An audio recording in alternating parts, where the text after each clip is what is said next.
A Constituição do nosso país garante moradia, respeito e dignidade a todos os brasileiros.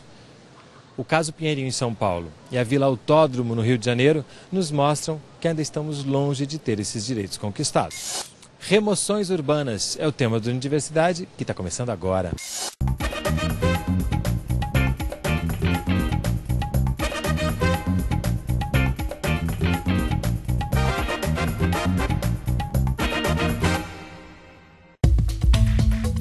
Hoje, no campus da PUC do Rio de Janeiro.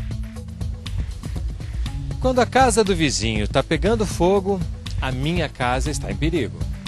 Horácio, filósofo grego. No início do século XX, aqui no Rio de Janeiro, aconteceu um marco histórico que foi conhecido como a reurbanização de Pereira Passos, onde houve uma grande remoção de pessoas no centro do Rio de Janeiro para que ele pudesse atingir o progresso. É apenas um marco histórico, mas a gente pode, a partir desse exemplo do que está se vendo hoje, falar que existe uma tradição no Estado brasileiro de remoção de pessoas. Eu acho que, no que diz respeito ao Brasil, talvez seja mais difícil generalizar nesse ponto, mas em relação ao Rio de Janeiro é claríssimo, né? E eu acho que esses dois marcos, o início do século XX e o início do século XXI, que a gente está vivendo agora, tem uma série de questões que podem ser feitas analogias, né? Então, primeiro, é uma questão da reforma urbana, marcado naquela época do higienismo, hoje talvez muito marcado por grandes eventos, né, grandes intervenções nessa perspectiva, mas é preciso bem marcar que não é uma reforma urbanística que traz no bolso também uma reforma social, uma segregação espacial, uma rearticulação dos usos do espaço da cidade, dos bairros e na mesma forma, uma expulsão de uma grande parte da população para outras áreas da cidade. E o que é interessante é que, de uma certa forma, marcado por uma certa objetivo ou projeto político, que o Rio de Janeiro acaba sendo, de alguma forma, um projeto nacional. Então, a cidade do Rio de Janeiro, mais uma vez, se torna uma vitrine do país, né? E aí a gente começa a identificar que essa vitrine, as pessoas que vão participar dessa vitrine, são bem marcadas, né? De alguma forma, naquela época, talvez os cortiços, hoje talvez as favelas, mas elas certamente não fazem parte dessa vitrine que a gente quer mostrar ao mundo do que é o Rio de Janeiro e o progresso brasileiro. A grande questão aí, pelo menos dessas remoções, ela está muito relacionada ao título que essas pessoas têm, né?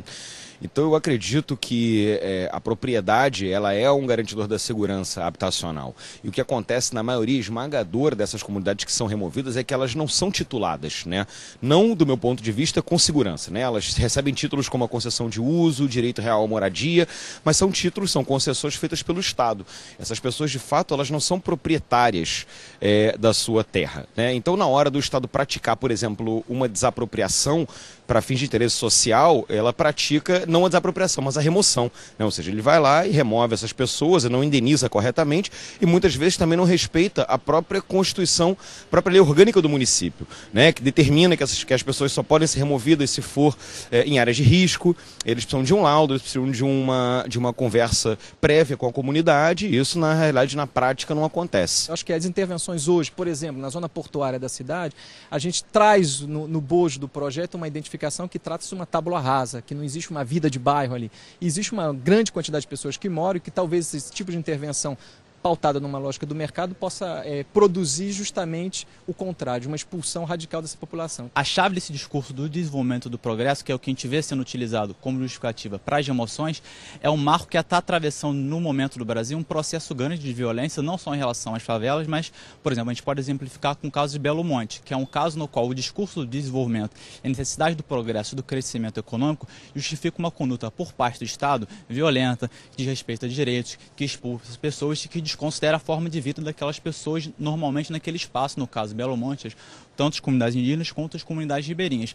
Apesar de a gente estar pensando no Pará, longe, indígenas, no meio do mato, e a favelas aqui no Rio de Janeiro, perto da orla, perto da praia, na cidade, você tem um traço comum no discurso, em ambos os casos, dessa noção de desenvolvimento e progresso como justificativa para a violência estatal, que eu acho que é importante marcar essa proximidade, como se esses fenômenos não estão dissociados. Então, essa violação de direitos humanos, através do discurso do desenvolvimento, ela se manifesta em vários aspectos. Aqui, hoje, a gente está tratando das remoções por exemplo, de favela no Rio de Janeiro, mas está dentro de um marco maior que inclui outras questões, como, por exemplo, o caso de Belo Monte, né? Mas existe um modelo de desenvolvimento por trás de todas essas ações que privilegia sempre o capital, né? Mas uma lógica de apropriação do espaço que faz com que certas dinâmicas estatais e não estatais levem a esse tipo de situação. Então, mais uma forma de se relacionar com o espaço público e privado do que propriamente um modelo pensado e implementado por uma mente maligna prévia, né? E é interessante pensar em lógica, porque daí você também começa a ver que, de alguma certa maneira, a noção de desenvolvimento legitima isso tudo, né? Se você não para se aprofundar no que realmente está acontecendo.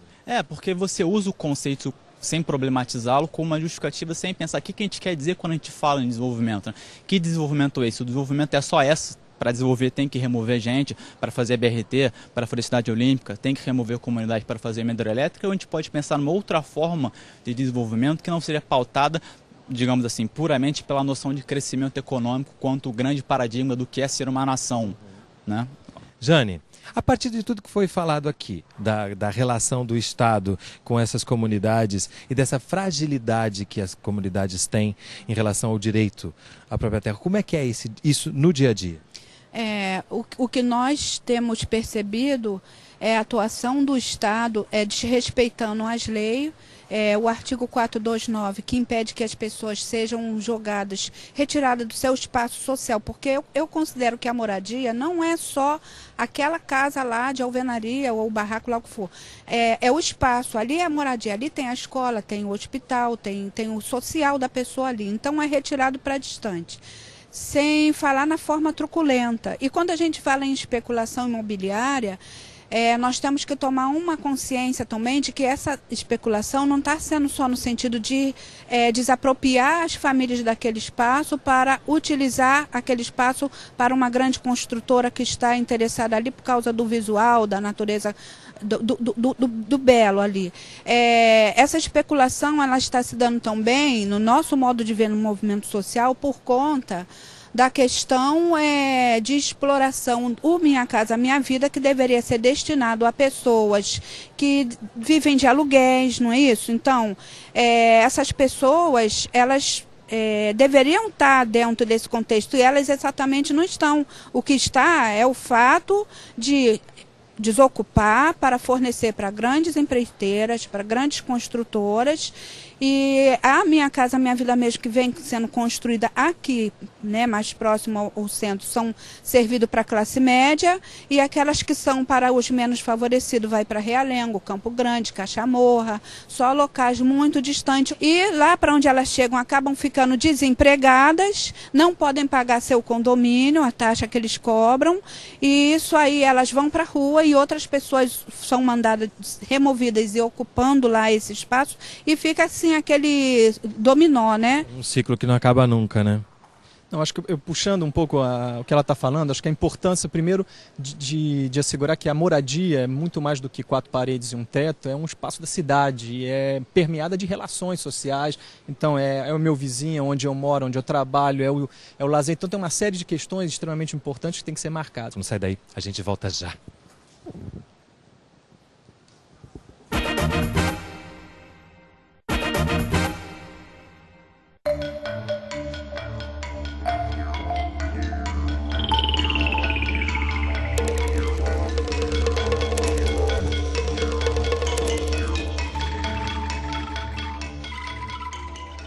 O Unidiversidade está de volta na PUC, no Rio de Janeiro, falando sobre remoções urbanas. Em janeiro de 2012, aconteceu no interior de São Paulo o chamado Caso Pinheirinho, onde mais de 1.000 famílias foram removidas à força pela polícia num domingo, né? Esse caso Pinheirinho pode ser emblemático em relação ao tema que a gente está tratando aqui? Acho que sim, acho que o caso Pinheirinho pode ser considerado um caso emblemático, mas é importante a gente não cair num argumento que parte do governo usou, dizer que o caso do Pinheirinho é um caso meio que isolado.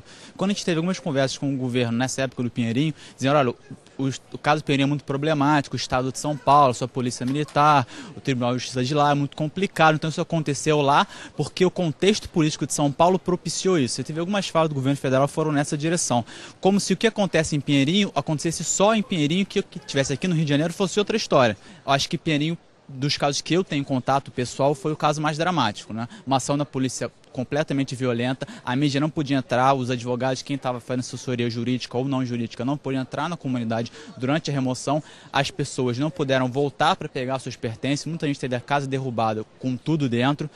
Além disso, teve uma questão meio delicada entre o Tribunal de Justiça do Estado de São Paulo e o Tribunal Federal, que teve uma ordem federal para não ter a desapropriação, não ter a reintegração, uma ordem do Estado para ter a reintegração, e teve um conflito ali que foi resolvido de uma forma um pouco dúbia, mas eu acho que o Rafael pode ajudar melhor a gente aqui do que eu posso falar em relação a isso. O fato é que houve uma inabilidade grande ali na área e houve, no meu ponto de vista aqui, muito particular, uma atitude muito sorrateira, na realidade, né? Porque você fazer uma remoção no domingo, considerando que esse processo era um processo em que a sociedade já vinha acompanhando há muito tempo. O Tribunal de Justiça de São Paulo, ele vinha conduzindo essa negociação.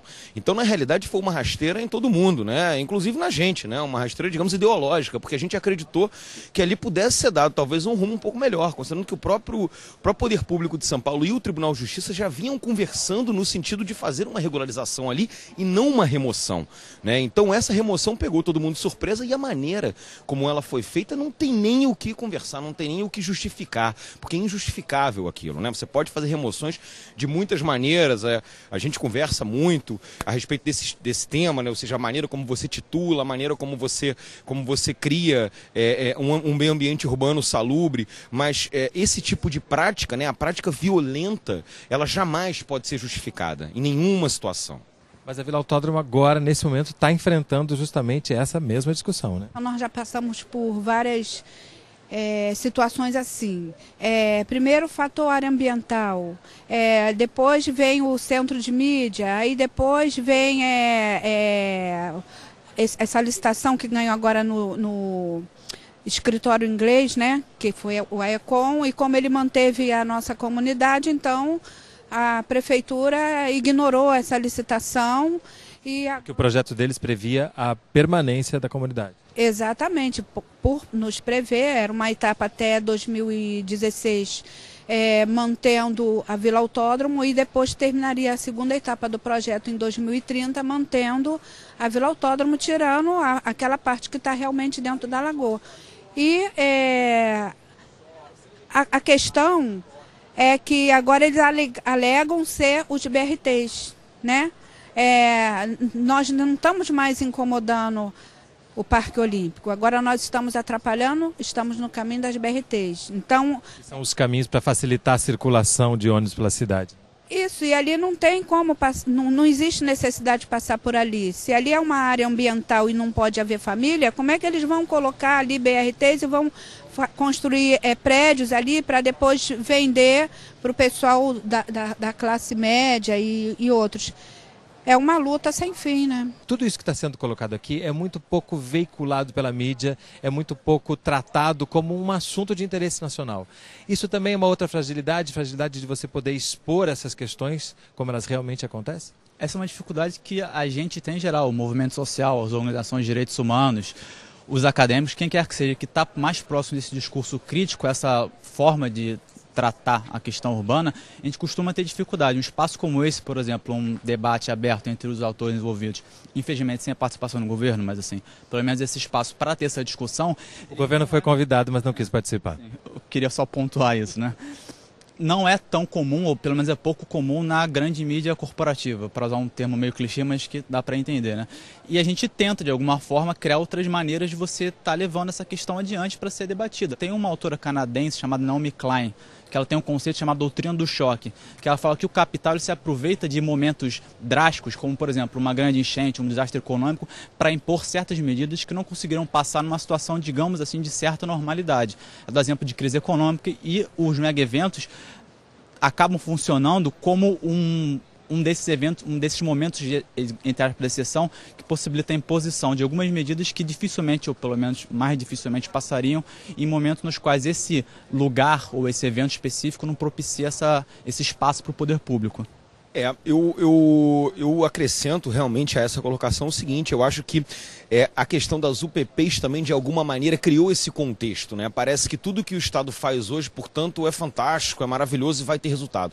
E a gente sabe que as remoções não trazem resultado. A gente tem N situações aqui históricas que mostraram que, na realidade, a remoção ela agrava o problema. Porque a Constituição, na realidade, do município do Rio de Janeiro, a lei orgânica, ela traz um artigo, ela traz uma premissa que tem que ser respeitada por qualquer governante, né? Ela não é um decreto, ela é uma Constituição, ela é o documento maior que a gente tem no município do Rio e que deve pautar a política pública do município nessa área. Então, se existe um preceito, se existe um dispositivo expresso dizendo que as remoções só podem acontecer em áreas de risco e respeitando alguns requisitos, né, que são laudo técnico, que é você uma conversa, um debate com a comunidade antes dessa remoção, a remoção para lugares próximos, tal, isso não é respeitado, a gente fica um pouco preocupado. Então, na realidade, não é a titulação o grande vilão, né? Eu, às vezes, acabo tendo uma posição um pouco radical em relação a isso, porque o município acaba sendo, e o Estado acaba sendo radical por outro lado. Ele não respeita o direito de fazer uma remoção correta. Então, você precisa ter um título que impeça ele de fazer esse tipo de remoção e que seja obrigado. Se você não aceitar a desapropriação, ele é obrigado a entrar com uma ação judicial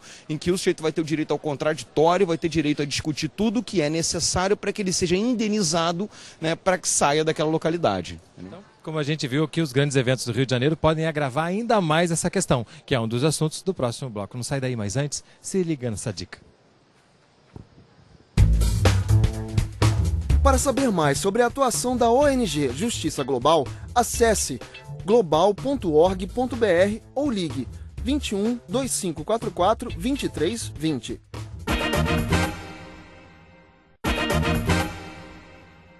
O Universidade está de volta na PUC, no Rio de Janeiro, falando sobre remoções urbanas. A Constituição de 1988, conhecida não por acaso como Constituição Cidadã, traz expressamente o direito à moradia digna. Nesse caso, isso serve para alguma coisa quando a gente discute esses direitos das pessoas que são removidas? Não, certamente acho que é um instrumento jurídico extremamente importante, a gente levanta essa bandeira, mas eu acho que é preciso ir além e pensar o que é direito à moradia de maneira muito mais ampla. Muitas vezes, certas políticas governamentais podem trazer uma solução hoje, mas que serão problemas amanhã. Então, vide, por exemplo, Minha Casa Minha Vida. Então, você garante um direito à moradia, mas aonde que essa moradia está sendo construída, de que maneira, de que forma, em que bairro, está se pensando na lógica da cidade. Então, eu acho que o direito à moradia, se ele for retirado do direito à cidade, de garantir que essas pessoas possam circular, ter um espaço, os benefícios, as riquezas que a cidade pode produzir, eu acho que aí você não garante plenamente o direito à moradia. Só para fechar, acho que é importante, quando a gente trabalha a questão da favela, acho que ao mesmo tempo que a informalidade ela pode gerar uma exclusão, ao mesmo tempo e paradoxalmente ela gera também uma inclusão. Então essas pessoas pela via do mercado jamais poderiam ter acesso à cidade se não fosse pela informalidade. Então quase que a gente pode falar que a informalidade também tem uma função social. Então é preciso garantir de que maneira, então é preciso políticas públicas que tenham projetos de cidade que não sejam projetos elitistas. Então que a cidade seja diversa, aberta e possível a todos os moradores. Então realmente para todos, né? Para a cidadania, né? Aconteceu recentemente um projeto no Cantagalo que traz uma solução inédita para casos como que a gente está colocando aqui.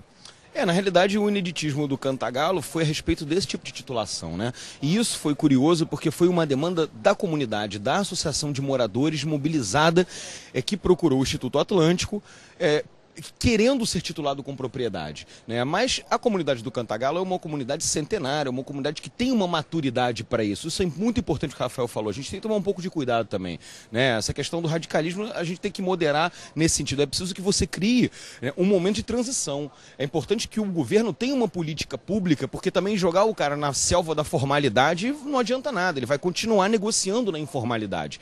Então essa titulação, na realidade, ela demanda, né, um processo também transitório, né, de alguns anos, de décadas talvez, mas um projeto seguro, né, um projeto inclusive que não seja apenas um projeto de governo, mas que seja um projeto de Estado, né, alguma coisa que seja duradoura e que o governo seja obrigado a respeitar e a seguir naquele caminho. Queria aproveitar a presença da Jane aqui para a gente também humanizar mais essa questão, né, porque como que é esse dia a dia, esse estresse de você estar sempre prestes a ter uma atitude violenta por perto de remoção? É uma pressão psicológica muito grande nas famílias. As lideranças recebem uma pressão psicológica do governo e tem que estar sempre pronto a ter uma resposta para os habitantes ali, para as famílias. E nós não podemos nunca parar essa luta, até porque a grande mídia, ela ouve muito a voz do poder. E ela lança a voz do poder governamental, do poder econômico, e ela geralmente não lança a voz daqueles que estão sendo as vítimas daquele processo, que estão recebendo aqueles impactos negativos, para que o mundo saiba realmente o que está acontecendo na realidade. Então, esse processo é um processo assim, realmente muito sofrido, em que a gente tem que estar sempre numa postura para os ataques que vêm de todos os lados, né? E estar buscando soluções imediatas ali para o momento, porque, na verdade, as coisas vão acontecendo passo a passo e nunca sabemos o que virá de bom, porque o de ruim nós sabemos tudo que poderá vir por conta desses descomprometimentos do governo. Existe um olhar internacional sobre o que acontece aqui no Brasil? Olha, existe, mas é um campo de debate e de conflito da mesma forma que é no âmbito interno, né? A gente teve, por exemplo, um informe da Raquel Ronick, que é relatora da ONU para o Direito à Moradia Adequada, tratando de questão das remoções. Por outro lado, a gente teve uma visita do COI que veio aqui que disse que basicamente estava tudo funcionando tranquilamente. Então, esses diferentes órgãos internacionais operam de maneiras diferentes. E a gente tem que saber operar dentro deles e, de alguma maneira, dinamizar através desses mecanismos formas de a gente levar adiante esse discurso, como o discurso que a Jana está colocando aqui. O trabalho que a gente faz, eu digo a gente, a Organização de Direitos Humanos, que trabalha com o direito internacional, é tentar, de alguma maneira, se valer desses espaços políticos, jurídicos, para visibilizar a questão e levar essas demandas adiante. A gente sabe, claro, mandar um informe para a ONU não vai fazer com que o prefeito do Rio de Janeiro, de um dia para o outro, mude a forma que ele trata Vila Autódromo. Mas é mais um espaço de luta e de denúncia que a gente já se aproveita para tentar, junto com esses outros atores, fazer com que a coisa caminhe potencialmente, pelo menos, em uma outra direção. Uso capião, como é que você aplicaria esse termo em relação a essas questões? O uso capião, na realidade, ele é uma forma de você adquirir a propriedade de maneira originária, né? Portanto, se você existem alguns tipos de uso capião, né? Mas se você, em regra, ocupa um determinado espaço durante um determinado período, tá? E sob algumas condições, você passa a ter o direito de adquirir aquela propriedade de uma maneira originária, ou seja, como se você fosse o primeiro proprietário daquilo. Futuro.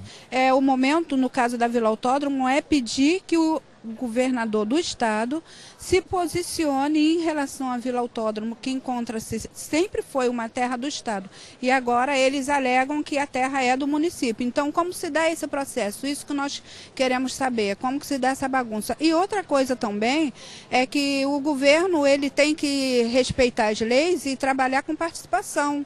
A participação popular, porque quem conhece a área onde está morando é a população. Para que tantas estradas, para que tantos condomínios ali mesmo em volta da Vila Autódromo, se não tem uma infraestrutura, saneamento básico, transporte? Cada governo que entra quer se apresentar, se colocar, se botar. E esquece, às vezes, um trabalho bom que já tinha sido iniciado por uma questão de capricho, de orgulho, de vaidade. Então, para terminar, um bate-bola rapidinho, a importância de uma moradia digna. Em relação às favelas, de não pensar que as favelas são um grande problema da cidade, muito menos de ter o romantismo de imaginar que elas são a grande solução, mas que são uma realidade concreta, que existe há mais de 100 anos, e pensar, por que não pensar que elas construíram a dignidade de uma grande parte da população do Rio de Janeiro e uma urbanidade, uma forma de viver na cidade que é marcante. Então, de pensar que elas não são marginais, mas estruturantes da nossa cidade. Eu acho que isso é um pouco de uma moradia digna também. É o lugar para onde você volta todo dia, é o lugar em que você normalmente se desarma, né, do contexto social, e você ter a segurança de uma moradia, você ter a garantia de que você tem uma casa habitável, uma casa regular, é a segurança de uma vida melhor para o cidadão, com certeza. Você não pode pensar a moradia enquanto direito isolado, né? Então ele é parte de um conjunto de direitos sem os quais você não pode viver. Ele vai ajudar a ter acesso à educação, transporte e outros meios. Ele é um dentre muitos que você não pode pensar de forma separada. Eu acho que uma moradia digna é quando o governo ele cumpre a sua função de exercer o seu papel, não é invertendo leis para favorecer os seus objetivos de interesses, né? E ele cuida realmente do espaço onde aquela comunidade está, que é o espaço ambiental também, é a saúde, é a educação, né? É o social da pessoa ali. Para mim isso é moradia digna e governo digno também. E chega ao fim mais um Unidiversidade, um programa do Canal Saúde da Fundação Oswaldo Cruz. Se você quiser entrar em contato conosco, nosso telefone é 0800 701 8122. E eu quero agradecer a Jane, Rafael Soares, Eduardo e Rafael Mitchell por mais um Unidiversidade que vocês fizeram.